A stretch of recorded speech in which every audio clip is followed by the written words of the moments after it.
ලෝකයේ සිටින හොඳම ක්‍රීඩකයන් ඉහළ මිලකට මිලදී ගන්නා කණ්ඩායමක් තමයි සන්රයිසර්ස් හයිදරාබාද් කියන්නේ.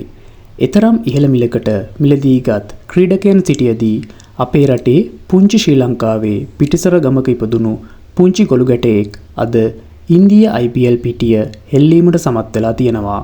ඔහු නමින් ඉෂාන් මාලිංග. ශ්‍රී ලංකා ජාතික කණ්ඩායමට ඒමට ප්‍රථම ඔහු IPL වරම් දිනාගත්තා. IPL පිටියේ දැක් වූ දක්ෂතා නිසා ඔහුව මෙවර තම කණ්ඩායමේ තියා ගැනීමට කාව්‍යා මාරන්ට උවමනා කරා.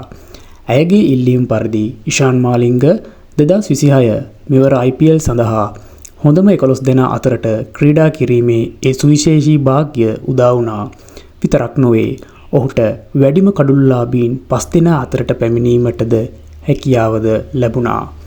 ඔහුගේ සුවිශේෂී පන්දු යැවීම හමුවේ සන්රයිසර්ස් හයිදරාබාද් කණ්ඩායම කණ්ඩායම් 10 අතරින් ඉහළටම තබා ගැනීමට ඉෂාන්ගේ හැකියාව හේතු වුණා. ඒ දක්ෂතාවය නිසා ඔහුට කාව්‍යා මාරන් විසින් ලබා දුන් මුදලට වඩා වැඩි යමක් කිරීමට තීරණය කරා. ඊයේ තරඟෙන් පසු ඉෂාන් මාලිංගට ඉන්දියාවේ හයිදරාබාද් නගරයෙන් සුපිරි මහල් නිවසක් තෑගි කිරීමට ඇය තීරණය කළා.